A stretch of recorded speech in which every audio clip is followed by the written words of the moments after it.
सैकड़ों स्टूडेंट्स की जाने गई, हजारों घायल हुए और बात इतनी आगे बढ़ गई कि बांग्लादेश की प्रधानमंत्री शेख हसीना को अपने पद से रिजाइन देकर देश छोड़कर भागना पड़ा। और जाहिर सी बात है कि अगर देश की सबसे ज्यादा इंपॉर्टेंट कम्युनिटी ही यानी यूथ कम्युनिटी परेशान रहेगी तो देश में शांति की उम्मीद कैसे किया जा सकता है।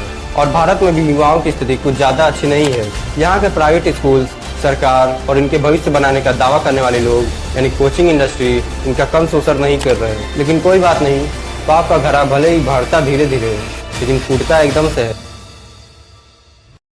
हेलो दोस्तों, पिछले 1.5 महीनों से बांग्लादेश में प्रोटेस्ट और डेमोन्स्ट्रेशंस की जबरदस्त आंधी चल रही है। शुरुआत में तो ये प्रोटेस्ट शांतिपूर्वक चल रहा था, लेकिन अचानक से इसने हिंसात्मक मोड़ ले लिया।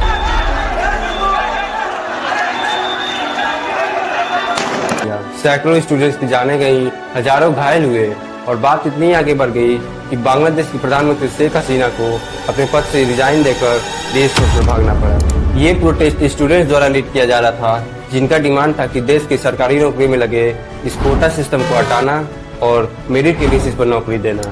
कोटा सिस्टम बेसिकली रिजर्वेशन था देश की सरकारी नौकरी में, जो कि कुछ गिने चुने ग्रुप्स और कम्युनिटीज को ही दिया जाता था। और इस कोटा सिस्टम की वजह से पूरे देश की सरकारी नौकरी में से 56% सीटें रिजर्व थी, जिनमें से भी मेजोरिटी हिस्सा यानी 30% हिस्सा सिर्फ और सिर्फ फ्रीडम फाइटर्स के चिल्ड्रन और ग्रैंड चिल्ड्रन के लिए रिजर्व किया गया था। तो आखिर इस कोटा सिस्टम को लाया क्यों गया? और स्टूडेंट्स का ये प्रोटेस्ट जिसकी अच्छा खासा शांतिपूर्वक चल रहा था, उसने हिंसात्मक मूर्तियों ले लिया। और 21 जुलाई 2024 को बांग्लादेश की सुप्रीम कोर्ट ने स्टूडेंट्स के फेवर में फैसला सुनाते हुए रिजर्वेशन को 56% से कम करके 7% पर ला दिया। फिर भी स्टूडेंट्स का प्रोटेस्ट क्यों नहीं रुका? क्योंकि वो जो चाहते थे वो तो हो गया। और अंत में ऐसा क्या हो गया कि देश की प्रधानमंत्री यानी शेख हसीना को ही देश छोड़कर भागना पड़ा। तो चलिए बांग्लादेश के इस तख्ता पलट करने वाले प्रोटेस्ट को गहराई से समझते हैं।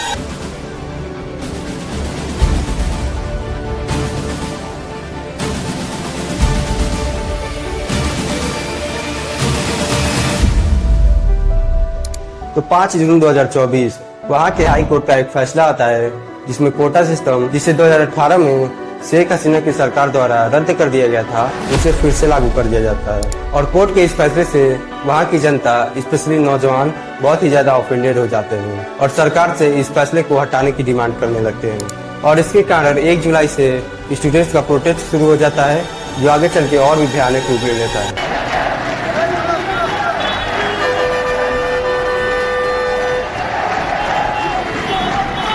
तो कोटा सिस्टम को लाने की वजह क्या थी और उसमें ऐसी क्या गलती थी जिसकी वजह से उसे इतना नकारा गया? तो सबसे पहले कोटा सिस्टम की हिस्ट्री को जान लेते हैं। तो जब बांग्लादेश एक नया देश बना 1971 में वेस्ट पाकिस्तान से आजादी लेने के बाद, तब वहाँ की सरकार ने 1972 में पहली बार इस कोटा सिस्टम को इंट्रोड्यूस किया था, जिसमें 80% नौकरियां रिजर्व की गई थी किसी न किसी ग्रुप और कम्युनिटी के लिए। जैसे कि 30% जॉब्स रिजर्व थी फ्रीडम फाइटर्स के लिए, 10% वुमेन्स के लिए जो लिबरेशन वॉर में अफेक्ट हुई थी, और 40% रिजर्व थी अलग अलग डिस्ट्रिक्ट्स के लिए। यानी सिर्फ 20% नौकरियां ही उस समय मेरिट के बेसिस पर उपलब्ध थी। और इसके बाद इस कोटा सिस्टम में कई बार बदलाव किया गया, जिसकी वजह से रिजर्व और नॉन रिजर्व सीट्स की परसेंटेज इधर उधर होती रही।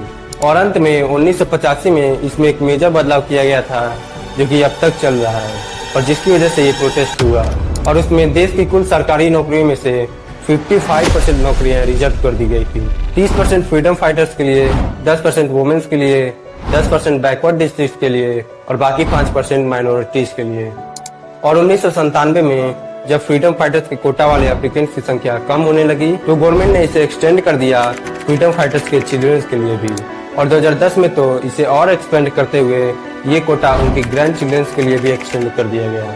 और बीपीएससी यानी बांग्लादेश पब्लिक सर्विस कमीशन ने 2012 में 1% कोटा और इंक्रीज कर दिया डिसेबल्ड लोगों के लिए, यानी कि एक टोटल ऑफ 56% कोटा रिजर्वेशन। और अब 44% नौकरियां ही ऐसी बची थी जिसे मेरिट के बेसिस पर दिया जाता था। और आगे चल के 2018 में एक नेशन वाइड प्रोटेस्ट देखने को मिला इस कोटा सिस्टम के खिलाफ।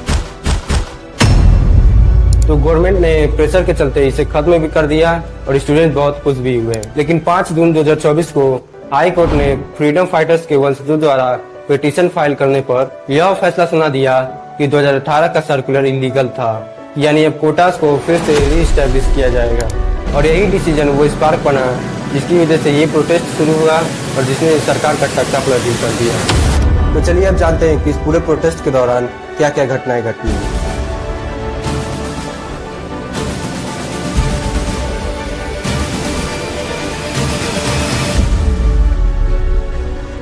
तो सबसे पहले यह प्रोटेस्ट 1 जुलाई से शुरू हुआ था और इसे स्टूडेंट्स द्वारा लीड किया जा रहा था। शुरुआत में तो यह प्रोटेस्ट छोटा था और शांत तरीके से किया जा रहा था, लेकिन धीरे धीरे यह बड़ा होते गया। और इसी बीच 7 जुलाई को एक और घटना घटी। एक बांग्लादेशी इन्वेस्टिगेटिव जर्नलिस्ट ने ये रिवील किया कि पिछले लगभग 12 सालों से बांग्लादेश सिविल सर्विसेज यानी BCS और अदर गवर्नमेंट जॉब्स के क्वेश्चंस लगातार कॉम्प्रोमाइज और लीक किए जा रहे हैं, और इसने स्टूडेंट कम्युनिटी को और भी ज्यादा भड़का दिया। और इसके बाद 14 जुलाई को प्राइम मिनिस्टर शेख हसीना एक कंट्रोवर्शियल स्पीच देती हैं, जिनमें स्टूडेंट्स को रजाकार बोल देती हैं। बांग्लादेश में रजाकार उन्हें कहा जाता है जो 1971 की स्वतंत्रता की लड़ाई में वेस्ट पाकिस्तान की ओर से थे, यानी बांग्लादेश के खिलाफ थे। अगर सिंपल शब्दों में कहे तो देशद्रोही या गद्दार थे। और इसकी वजह से प्रोटेस्टर्स और गवर्नमेंट के बीच और भी भयंकर आनाकानी हो गई। ऑब्वियसली अब आप किसी और की बात को जबरदस्ती तोड़ मरोड़ कर उसे गलत साबित करना चाहेंगे और तो और उसे देशद्रोही कहेंगे तो उसका अंजाम तो आपको भुगतना ही पड़ेगा। और मिड जुलाई तक यह प्रोटेस्ट वायलेंट हो गया जब छात्र लीग, जो कि स्टूडेंट विंग थी रूलिंग पार्टी की, अलॉन्ग विद पुलिस ने प्रोटेस्टर्स पर अटैक कर दिया ढाका में।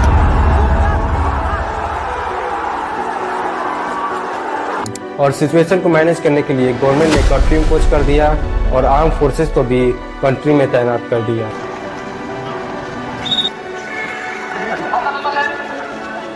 और 18 जुलाई को बांग्लादेश की गवर्नमेंट ने मोबाइल इंटरनेट सर्विसेज को भी शट डाउन कर दिया इस नेशन वाइड प्रोटेस्ट को रोकने के लिए। और रिपोर्ट्स ये भी दिखा रही हैं कि प्रोटेस्टर्स और लॉ इन्फोर्समेंट एजेंसीज के बीच क्लैशेस की वजह से लगभग 200 से भी ज्यादा लोगों की मृत्यु हो चुकी है और हजारों लोग घायल हैं। और इन सारी चीजों को देखकर 21 जुलाई को देश के सुप्रीम कोर्ट ने हाई कोर्ट के फैसले को खारिज कर दिया और कोटा सिस्टम को 56% से कम करके 7% कर दिया। यानी अब 93% नौकरियां मेरिट के बेसिस पर मिलने वाली थी और उस 7% में से भी 5% नौकरियां फ्रीडम फाइटर्स के लिए थी और बाकी 2% में 1% माइनॉरिटीज के लिए और डिसेबल्ड लोगों के लिए थी। और भले ही सुप्रीम कोर्ट के ऑर्डर ने प्रोटेस्टर्स के अर्ली डिमांड को फुलफिल कर दिया था कोटा सिस्टम को कम करने का, लेकिन 200 से भी ज्यादा लोगों की मौत और लगभग 2700 लोगों का अरेस्ट बिल्कुल भी एक्सेप्टेबल नहीं था। और इसीलिए स्टूडेंट ने एक और 9 पॉइंट डिमांड रखी सरकार के सामने, जिसमें बैनिंग ऑफ बांग्लादेश छात्र लीग, रिजाइग्नेशन ऑफ गुलाम मोहम्मद कदर जो कि एक बांग्लादेशी पॉलिटिशियन है, public apology from PM for mass killing, investigation into the excessive use of force by law enforcement agencies, compensation to the families of deaths or injured, releasing all detained students and removing all government cases, etc. और ये दर्शाता है कि ये protest सिर्फ protest नहीं रहा जो कि कोटा सिस्टम को खत्म करने के लिए शुरू किया गया था, बल्कि सरकार के इस इररिस्पॉन्सिबल और डिक्टेटोरियल बर्ताव के खिलाफ जंग थी। और 29 जुलाई तक आते आते प्रोटेस्टर्स अब प्राइम मिनिस्टर शेख हसीना से इस्तीफा देने की डिमांड करने लगे।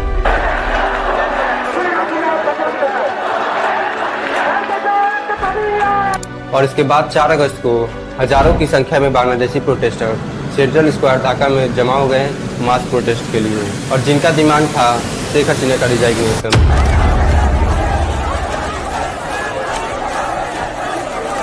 और आर्मी जो कि पहले स्टूडेंट्स को रोकने आई थी, उसमें से कुछ फॉर्मर मिलिट्री ऑफिसर्स स्टूडेंट्स के प्रोटेस्ट को ज्वाइन कर लेते हैं। और 5 अगस्त को प्रोटेस्टर्स ने टेंशन और बढ़ाते हुए मास मोबिलाइजेशन शुरू कर दिया, और इसकी वजह से 5 अगस्त को ही प्राइम मिनिस्टर शेख हसीना अपने पद से रिजाइन देकर देश छोड़कर भाग गई, क्योंकि प्रोटेस्टर्स अब उनके घर में घुसने वाले थे।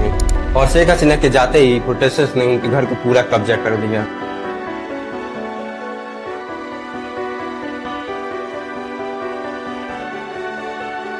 और यहाँ पर टेक्निकली प्रोटेस्टर्स या स्टूडेंट्स की जीत हो गई।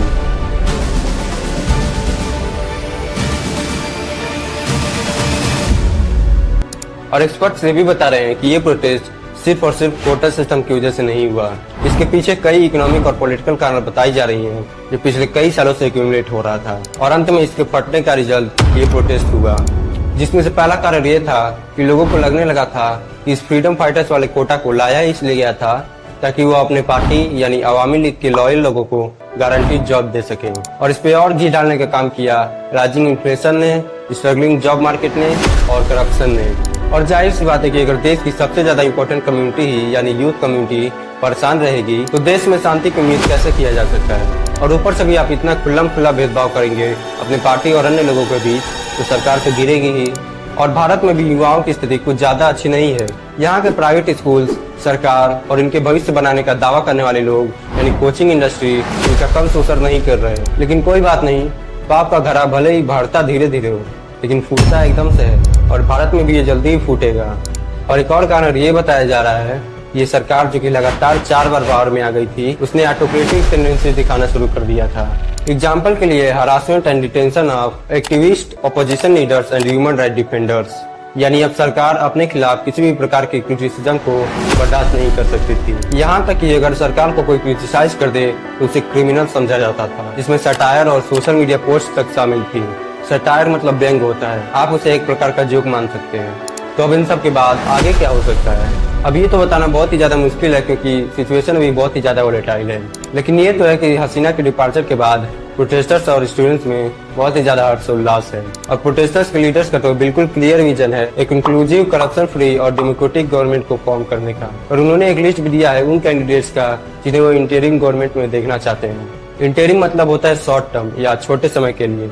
और हम यही आशा करते हैं कि बांग्लादेश में जल्दी से जल्दी एक अच्छी सरकार आए जो स्टूडेंट्स और बाकी लोगों की बातों को अच्छी तरीके से समझे और उसे पूरा करें।